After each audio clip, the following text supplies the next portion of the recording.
மக்கள் 2 நாளுக்கு முன்னாடி ஒரு சங்கி என்ன பண்ணியிருக்கான், வடமாநிலம் நினைச்சிட்டு தெரியாம நம்ம சென்னை திருவொற்றூர் தாங்கல் பகுதியில போய் காலை வச்சிருக்கான்.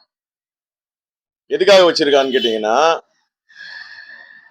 ஒரு மாட்டு இறைச்சி கடையில போயிட்டு நீங்க எப்படி மாடை வெட்டலாம், எப்படி மாட்டு இறைச்சி விற்கலாம் அப்படின்னு சொல்லிட்டு சும்மா ஒரு பிட்டு போட்டு பார்ப்போம், அந்த வியாபாரிகிட்ட ஏதாவது காசு வாங்கலாம் அப்படின்னு சொல்லிட்டு கேட்டிருக்கான். ஆனா அவங்களும் சலிச்சவங்க இல்ல. நம்ம தமிழ்நாட்டுல இருக்கோம். ஒருத்தருக்கு எதுனா ஒண்ணுனா ஒருத்தரை தொட்டனா ஒட்டுமொத்த தமிழ்நாடே வந்து கொந்தளிக்கும்ன்றத காமிச்சிட்டாங்க. அவனும் பார்த்துட்டான். பார்த்துட்டு என்ன பண்றதுன்னு தெரியாம அங்கிருந்து ஓடிட்டான். அது ஒரு பக்கம் இருக்கட்டும்.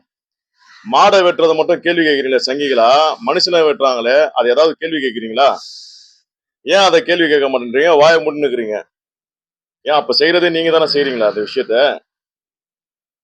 இதுக்காக தான் எங்க அம்மா நல்ல தரமான ஒரு கேள்வி உங்களை பார்த்து காரி துப்புற மாதிரி கேட்டிருக்காங்க.